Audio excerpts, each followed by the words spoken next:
Welcome to Eastern High School's Athletics Podcast. Today we join Coach Shep, Coach Graves, and Coach Graham as they recap this past week in Eagle sports. Also sure to entertain, each week we'll hear from an exciting feature Eagle as they discuss the week's upcoming matches and games. And now, here are your hosts, Coach Shep, Coach Graves, and Coach Graham. All right, everybody. Welcome into the Eastern Athletics Podcast, episode 4 now. Are we on episode 4? It's brought to you by East End Plumbing Supply. Don't forget, that's our primary sponsor over there off Larson Trail. Eastern alum Scott Jackson can help you with all your plumbing and other needs. Today, we're moving on to spring sports here officially, and we brought on none other than the spring sport champion of campus, which is Mike Horan, our track and field coach. That's debatable. Okay, yeah. Debatable. Yeah.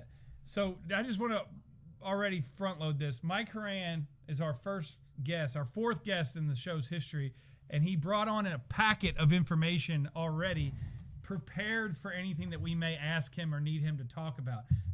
He's got time, doesn't he? He's got time to prepare. Honestly, I don't know how he has this time to do this, but it's impressive. Well, I want to be ready. The Eastern track and field athletes deserve recognition. You've got a great audience that you've built up with the Eastern Athletics Podcast, and I'm excited to share about what our team is going to do this weekend at the Indoor State Championship and what we'll expect to do this outdoor track season. I'm overwhelmed. Like our outline for the actual show is only about half a page. This man's got more than a page over here. I'm kind of concerned about losing my job, to be completely honest. I don't know. Previous week, nothing to talk about from the last week. We had no events on the calendar, correct? Correct. I do have one event that happened. We had a girls lacrosse scrimmage. Girls took on the state champion KCD Bearcats and kind of got drugged. So we're gonna go ahead and leave that one where it is. It was just a scrimmage. Hopefully the season will change that result. So next week's events, the big one that Mike's here to talk about, indoor state track meet, Saturday 3-4 down at the Norton Center. Mike, tell us what we got at the indoor state track meet. So the indoor state track meet is not officially KHSA sanctioned, although word on the street is that might be coming as soon as next year. So this is hosted by the Track and Cross Country Coaches Association. It's a giant meet. We'll be down there all day Saturday, both boys and girls, trying to see what we can do. Last year we had a really good weekend at the Indoor State Championship. Our guys team were second. Our girls team was fourth, and had some great individual performances, great relay performances, and we're excited to see what we'll have happen this weekend. Awesome. So the other thing we got going on is and we'll talk more about track here as we get it closer, but we're going to do a quick rundown of spring sports and quick previews. So the first one, I didn't really take a lot of notes because the man, the myth, the legend, Coach Graves is on the show, but we got baseball scrimmages next week. 3-7 is going to be against Bullitt East here on campus. That's Tuesday.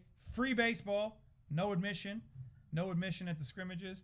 3-8, we're going to host Bullitt Central. So Wednesday, Bullitt Central, also free baseball up on the hill. So if you want to go watch some baseball next week, you have this opportunity. Like I said last week, my deep dive research on the baseball team told me that they returned 8 of their top 10 hitters, and they returned 4 of their top 5 pitchers. That to me sounds like a season that might be looking up. What do you got on? You got anything on baseball, Graves or Graham?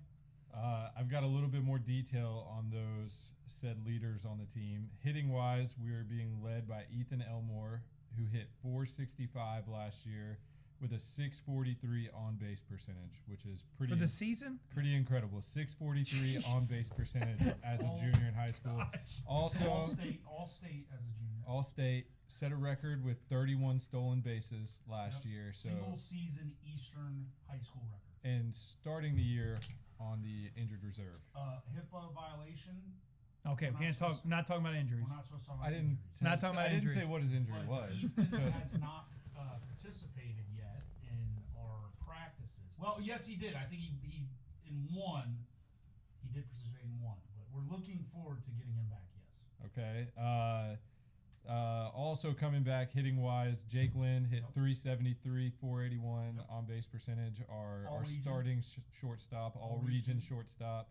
And Ben Brown hit 329, 630 on base percentage. He's got a good eye at the plate. Also, the only hitter that apparently can hit the ball out of the ballpark. 2 home runs last year. Well, he was injured half the season as well, so he will have a big year. Knock on wood. We got these new football helmets, and I was thinking about giving this to the baseball team for like a home run helmet, and then I realized they only had like 2 home runs on the season, so it would just sit there and gather dust on the bench. They had 4 last year, and 1 was inside the park. Thank you. You would think the batter's eye would allow them to hit more home runs. In all honesty, it is very windy at Eastern, 24/7. But listen, hold on. At the baseball field, we literally talk about it. It is a Bermuda Triangle, dude. You cannot. It is very difficult to hit balls out at Eastern. It really is. True or false? It's a half dead your zone. games It are is a away dead from zone. Eastern. True that. Okay, next I didn't say topic. we're the Yankees, but I'm just telling you, it's a dead zone. Okay. Continue. We got pitching wise. Pitching wise, we have Henry Craig is our leading returning pitcher. He had a 2.5 ERA last year with a 6-2 record. After him, we have Braden Nettles, who had a 2.68 ERA and a 4-1 record. And then a host as a sophomore, and we have a host of other juniors and sophomores that can fill it up. Alex for the Whitmer, team. Landon Wall, Ryan Stitch, and transfer, AJ Smith, Brady Gossett, with a lot of time on the hill last year. Andrew Key with a lot of time on the hill. We were very Andrew Key, dual sport athlete. Veteran led. Definitely veteran led. Awesome. Looking forward to it. Softball on 310. That scrimmage actually might be moving to Monday. We're trying to get it moved because of the weather. I hear got some bad weather moving in late week. Softball returns 8 of their top 10 hitters and all top 6, and they return all 4 of their pitchers, and namely, most importantly, their stud pitcher, Hallie Roberts. She was probably all region or something, I don't know, but she only got to play about half the season last year because of injury, but she's back with a vengeance. Their top hitter, Olivia Cobb's back. You got any more stats on them? So we have 2 good pitchers. We have Hallie Roberts and Isabella Arnold. We're responsible for 11 of our 14 wins last year. And Olivia Cobb, she hit 376 last year with almost a 500 on base percentage. So you hit the nail on the head. Those are the leaders of the team coming back, as well as Caitlin Chitwood. It should also be noted, my niece, Jaden Horan, member of the Eastern High School softball program. Yeah, nice drop there by our guest there. Just getting a name drop in. Say now you don't owe her a birthday present. You got her on the podcast. So, all right, we'll skip over track. Girls lacrosse, we'll do track last with Horan. Girls lacrosse 3-8 versus collegiate. That's against ex-coach Dominique Gibbons.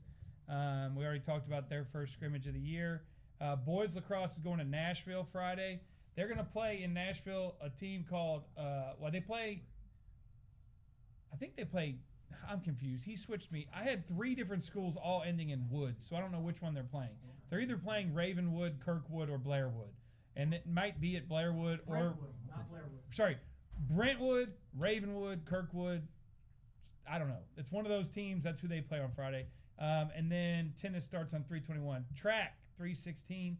What are we looking like for outdoor track season, Mike Horan? So I'm really excited about the outdoor season. Obviously, the indoor meet this weekend will tell us a lot about where we are. Good track team, you need star power and you need depth of performance, and we got a lot of athletes out. I'm sure as we talk about the indoor state meet, we'll talk about some of our stars. But it's been a great group. They've been working really, really hard since December, and it's going to be a really fun into our indoor season, and it should be an exciting outdoor season. Awesome. I have a correction, by the way. I said Alex Whitmer. It's Andrew Whitmer. Good talk. Sorry. Good job, Graves. Yeah. Well, that is actually going to chime into one of your questions you have Yes. for Horan, which I'm going to bring up. I love you, Whitmer. I'm sorry. Yeah, okay. I don't know why I said Alex. All right, so let's get on to our special guest, Mike Horan. Mike Horan, Eastern grad. Mike Horan, Eastern teacher. Mike Horan, Eastern coach. Mike Horan, dad, Eastern coach, Eastern teacher. Is your dad Eastern grad? My dad actually, I don't believe ever coached at Eastern. He coached early in his teaching career, but was largely the driver of the technology program here at Eastern, and brought me to a lot of football games, basketball games when I was a young one, and excited to carry the baton. So give us the rest of your background. You ran in college? So I ran both cross country and track at Eastern. Funny story, I started running cross country because my sister joined the team and my mom wanted to take us to one practice. And then 2 weeks later, my sister made the cheerleading team, quit running cross country and never ran again. And here I am. My running career has lasted the last 30-some years. I swear, man, I got to put my phone on. Ran for 4 years cross country track at Eastern. Ran at the University of Louisville for 4 years, and been back here since 2003. Mike is the man. If you haven't seen Mike at a track meet, Mike cheers for our team and every other team at his track meet. He runs across the field in blue pants, and he's like screaming and yelling and go, go, go. And I look over, and it's like North Oldham's runner. I'm like, what is going on? He's just excited. This man has more energy than I could even. Dave Zuber, I'll call you back after my podcast. So Mike's the man. Questions, Graves, what we got for Mike Horan? All right, couple questions here. First one, we heard that you were a fan of The Office. What is your favorite Office episode? Favorite Office episode? I certainly love Jim and Pam's wedding, but I think probably my favorite one was in the last season when Jim makes the video for Pam and brings back the note that he almost gave her several Christmases before. Rom-com here. He likes the romantic aspects. Cow. He's big into the romance. I was thinking like the George Foreman episode where he steps on the grill. That was good. That was good too. This would have been a good Mount Rushmore, by the way. Oh, Andy's play. A tale of Sweeney Todd. I would have went with Diversity Day. That would have been my choice. It was classic. Next question. We've heard your teaching schedule is really hard. Can you go through the tough day of Mike Horan, your schedule, your class schedule, like how you balance all the classes with coaching? Please go through it for our listeners. Like map out your schedule, like what you do every day, and get paid to do it.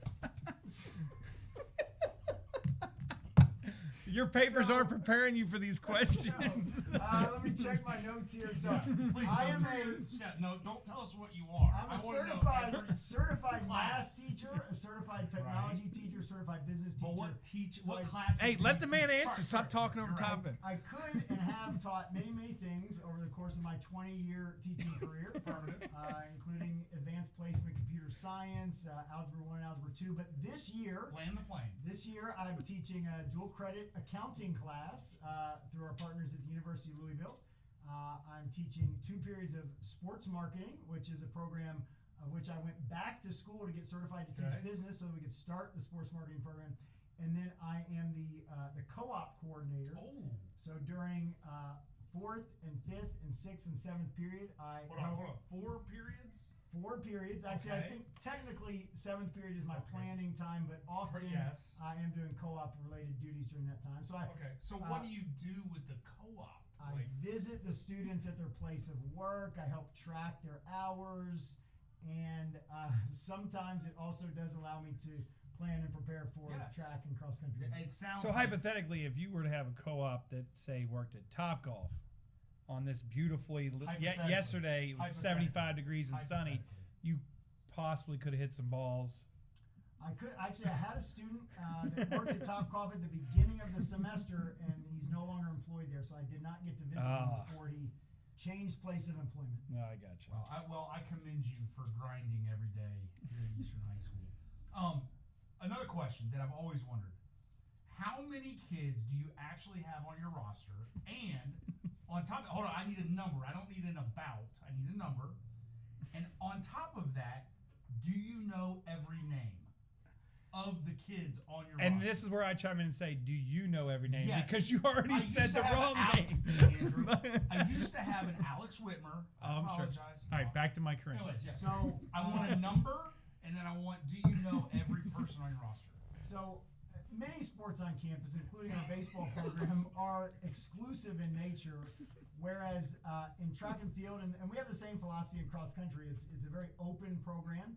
So I would say we tend to have a very dynamic roster. So we, of course, expect everybody to meet all the criteria to be eligible. They have to have academics, and but some students will join the team and at their own decision cease to join the team. Okay. So especially when we are both a winter sport and a spring sport, we have Right. students that are joining us. So it's very fluid. It is fluid. Yes. So I would say on our paper roster right Today. now, there's probably around 150 athletes. I don't want to round. I want.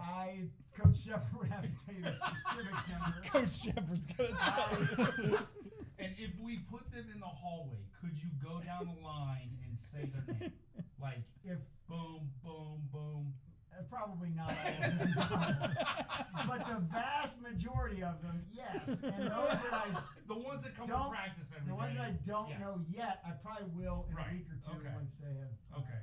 I a little got you. bit deeper roots. A little more on the logistics, something I've always wondered. Why does it take so long to do a track meet?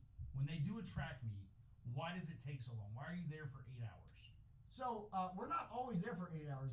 Eastern, as we know, hosts more track meets than anybody else. Last year we hosted over 20 track meets. Some of them we call mini meets. We've had meets that lasted about an hour. But typically a traditional track meet that has 24 different events, everything from the 100-meter dash to the 2-mile, hurdle events, field events, jumping events, throwing events. It is a big full day, and with our biggest meets like the Eastern Relays or Eastern Indoors, we have athletes from all over Kentucky, athletes from we had 22 states represented at Eastern Indoors. A typical Eastern Relays outdoors, we have eight states represented, 1,500 to 2,000 athletes. So, you get, last year we had probably close to 150 athletes run the 2-mile between boys and girls at Eastern Relay. So that takes a long time. I think we had 8 sections of the 2-mile last year. So the answer is a lot of athletes and a lot of events. Yes. Some of them take a long time. I don't know how long it would take me to run 2 miles, but it's not going to be short. There is a qualifying time for the Eastern Relays 2-mile. Okay, so they are pretty quick. I've only got 2 questions left because we're running out of time here. Any Eastern Eagle should know we have an Olympic. What do you say? Olympic athlete. She ran track, correct? Tell our listeners about our Olympic athlete. That we have. Former Eagle. Simideli Adiagbo, who go. was close to being a track and field athlete in the Olympics twice, was just outside making the Olympic team, and then ended up taking up the skeleton and made the Winter Olympics representing her parents' home country of Nigeria. When she was in high school, she was a year behind me. I remember when I was the fastest guy in the cross-country team. I didn't know she was that old. Yes, she is. So you could still make the Olympics. So This is what's all coming around to. Right You event. can still make the Olympics. I remember when she was a freshman and I was the fastest guy in the cross-country team and a sophomore. We raced over 50 meters and she destroyed me. Yeah. And then she went on to lead our team to win 3 team state championships. I don't know how many individual state championships. Sprinting, right? She won the 100, Yeah. the 200, the long jump, the triple jump, was on relays, and then went to UK and was All-American at UK. Awesome. And for a long time held the school record in the triple jump at UK. That was recently broken. Is she still competing? She is still competing in the Skeleton. Yeah. Wow, that's pretty cool. Last question. Tell our listeners about the newly formed Alumni Association and why is it benefiting Eastern? What is it going to do? Why is this so positive for Eastern? So we had an amazing group of alumni and Eastern families that founded this organization and put in a lot of work over the last couple of years. And they've just passed the baton to me and another group who's kind of taken it and trying to bring it to market. And the main mission of the Alumni Association is to connect alumni to each other and to the school. And we're hoping to get some events going to support alumni and plan their reunions, hoping to get alumni back on campus, helping to get alumni connected to each other. So it's exciting. Again, as an alumni, we got folks like Barry Goodall and Mike Heike and Doug Wilham and other folks that are in the building. folks like Scott Jackson, who's an Eastern alumni and a member of our community, Tony Mitchell. Lots of folks have been involved and are helping us to bring this team together. Hopefully in the next few weeks we'll have the website up and running and ready to share with folks, but it's really exciting. Yeah, cool, awesome. That's all I got. That's all the question. All right, so before we do Mount Rushmore, we probably just left Graham in the dust with all his research. What you got? You got anything added? Did we miss I have anything? a lot of research. We got the indoor state meet we haven't even talked about yet. I'm on the edge. Well, that's what we were talking about. What we got for the indoor state meet, or what we got?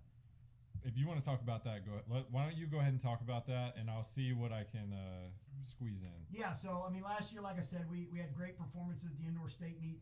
Last year, outdoors, our guys were second in the region. Our girls were first in the region. Our guys were sixth at the outdoor state meet. Our girls were third. But you know, we lost some big-time star power. Terrence O'Bannon, Emily Bird, Alex Cole are all doing great things in college now. But we had a great nucleus coming back. You know, on the girls' side, we have Raven Payne. She was second in the indoor 400 last year and was third in the 200. She's back. You know, she kind of started slow with some illness in December and January, but really in the last few weeks has been looking back to herself. Aaliyah Allen is a tremendous hurdler and a great sprinter as well.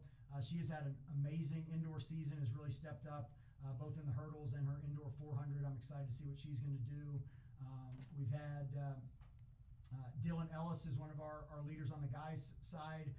He was sixth at the indoor 1500 last year, and he's really been coming into great form. Sincere Ellison is a sprinter who's a young guy, kind of watched Terrence O'Bannon a lot last year and has been stepping up this year. He's running really well. Connor Gasser in the 400 is looking good. And then some other guys that have made big-time improvements from last year. Jack Braden is in the 3K. We've got a young group of guys in the 4x8 that I think are going to do some pretty significant things. And another one who's worked really hard is our pole vaulter, Erin Radizak. She's a tremendous athlete and has worked her way. She's seated fourth in the pole vault, and she's just put in a ton of work over the last year to get better. We've got 33 athletes and 43 events this weekend, and should be good. You know, the indoor state meet is kind of weird because not everybody runs a ton indoors, but we think that both of our teams should be in the top 10, and if things fall the right way, you know, we could be knocking on the door of trying to get on the podium, get a trophy, and bring one back to Eastern. Anything to add, Stats Man? That was thorough. I don't have any stats on that, but I do have some. I did a deep dive on Mike Horan, and I'd like to throw a couple of things out there to you. So one, you went to Eastern High School and you won a senior superlative. What was that senior superlative? Do you remember? I do, and I don't think anybody would have any surprise to hear that I was elected by my peers as most school spirit. Yeah, he's got blue pants at Eastern High School. Yeah. All right, most school spirit. You not only ran at U of L, you were the team captain. I feel like we left that out earlier. It's pretty. You're selling yourself short a little bit. It should be noted that was not necessarily for my athletic performance, but my leadership prowess. But yes. And your spirit. And right. my spirit. All right, 2006 Kentucky Track and Field Coach of the Year. In the state? In the state. Wow, come on, dog. This was my first year as a head coach.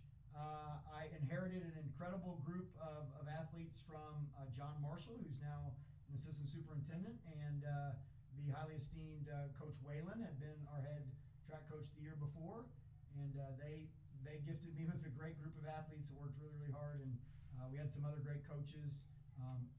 April Brooks, who is now our district athletic director, was a member of that coaching staff, and Derek Malone, Dave Otender, great Kevin Sharon, great crew. Yeah. All right. A true leader, giving everybody else. I'll narrow it down to one last thing. I'm trying to decide which one I want to ask the most. All right. I talked to a lot of your runners. You are universally beloved. But if you had to guess one thing that they said Mike Horan does that maybe could change, what do you have any idea what it could be? One thing that I could do that could change. Does the kids want him to change? Yeah, his athletes. Oh, okay. I I'm always open to critique the system. If I knew, I already would have changed it. So hit me, coach. You said, all right. It's gonna hurt. You might be known to be a little long-winded on the pre-practice talks. I don't The believe pre-practice that. talks. The kids call All right. that cap. So That's cap. follow-up No question way. to that. Follow-up question to that. If you had to put an over/under on how long your average pre-practice talk is, what in minutes, how long would your pre-practice talk take? And I'll tell you what they put the over. Oh That's boy, great, I want to know who you talk to first. We're running out of time. 8 minutes. 8. Not even close. The over/under was set at 20 by your runners. Oh my gosh, coach! You only practice for an hour. Oh man. Well, if the school year changes, Nick, we'll have to shorten those up. I'll have to put them on YouTube and just send them out that way. Pre-recorded. Okay. That's my last thing. I won't go that into was the a good others. All right, so on to our final Can thing. I'd like to, before we go to Rushmore, I do have a couple of things I want to say. A big thank you. Our Eastern track boosters are amazing, and I would be remiss if I missed this opportunity to thank them. Obviously, we host a lot of big events. We just hosted the Eastern Indoors Track Meet, 140 teams, 22 states. By hosting that event, as well as all the other events, last year we hosted 20 events, had over 15,000 athletes from 4 years old to 85 years old. 85 on a track meet, yeah. And we had to take out a loan to construct our track, and with Eastern Indoors in February, we were able to finish paying off our track loan. So big shout out to the Eastern track coaches, athletes, and boosters. We learned how to fundraise from the baseball team, and John Morris. that's right. And so we've done some big things, and really I'm happy about our facility improvements. And I think as we talk about Mount Rushmore, we might have some shout outs to the old track before the renovation. All right, so we're to the Mount Rushmore. We might need to do a 2-part with Mike Horan on these podcasts. But anyways, Mount Rushmore. So inspired by myself yesterday, those of you that want to know, I'm going to take this one. I'm going to go ahead and take this one off the list. But yesterday I was driving the Gator, and I was doing a little bit of spraying some weeds out there around the warning track in baseball. Tell them they're not reading the script, so you should tell them what. Okay, so that's what I was getting to. Okay. So I'm driving around the warning track, and I get the hose of the sprayer wrapped around the steering wheel and my foot. So I'm like looking down at my foot to get the hose off, and I just drove directly into the outfield wall for baseball, like just smash. And I looked around, and I said, nobody saw that. And then I thought about not telling Graves, but I had to tell Graves. So then Graves spent Since there was a 4-foot dent in the fence, he had to It's in tell foul him. territory, so we're good. But anyways, inspired by that event, we're gonna do Mount Rushmore top crazy moments. No worries, by the way. We'll fix that. Top crazy moments in athletic department grounds maintenance history. So the craziest things that have happened outside. I would like to go first. Okay, Mike will go second, I guess. Go ahead. Graves, go first. The first one. Dylan Graham getting attacked by bees. Was that yours? Why are you mad? No, I just. How do I not get Go dibs ahead. on this one? Well, I didn't even think of anything else. We're gonna have to edit this out. This is bad mojo. Dylan Graham getting attacked by bees down in the pit while mowing. He stripped naked because of the bees because he didn't want to get attacked. And literally, I was crying, laughing after his bee attack. It was monumental. All right, two asterisks on that story. One, I took my shirt off and was running away because there was bees all inside my shirt. Like Talladega Nights. I ran at least 250 yards. Getting attacked by bees. 250 yards being chased by bees. And then I don't even remember what the second asterisk was now, but that one seemed like They were in your beard too. They were everywhere. Oh, I still have like PTSD for wasps. I got stung like no less than 50 times, and it was the worst experience of my life. My body was tingling for like 36 hours. It was not fun. Mike, you're next. Mike. Oh, so I just get one? I thought I got 4. From No, Mike. we're doing quickly. one. We're doing Hold quick. on. We've already worn this out. All right, so I'll have to go top one. McCoy, before we got our new track, the old rubber surface was not very well affixed to the asphalt. and McCoy tripped over a crack in the track and just ripped off about 4 feet of the rubber and chucked it under the bleachers. So that's my one. Ouch. All right. Graham? I'm legitimately unprepared because I just thought that was You like, I can't was like, have this is you so as your own- that was so easy. All right, I got one. Go ahead. You can think about yours. So we're sitting in the office one day, and I'm here with my senior aide, Henry Craig, and we get a call from the principal at Height Elementary, and they say there's 2 hawks trapped in the baseball batting cage. And I said if it's an eagle, keep them. So just so you know, there's 2 giant hawks that live on campus. They live in the tree right behind the scoreboard. They're massive. Like I guess they're a mating pair of some sort, but they're huge. So I knew exactly the hawks they're talking about. So me and Henry head out there. Henry puts on, I believe, a football helmet. I think I put on a lacrosse helmet.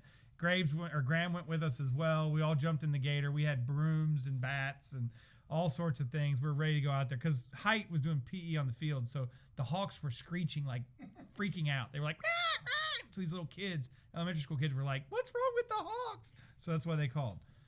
Side note, Height Hawks. Did you know Height that? Hawks. That's kind of weird. But anyways, so we get in there and we figure out that they had followed 2 pigeons in there, which the pigeons were no longer. They were in many pieces.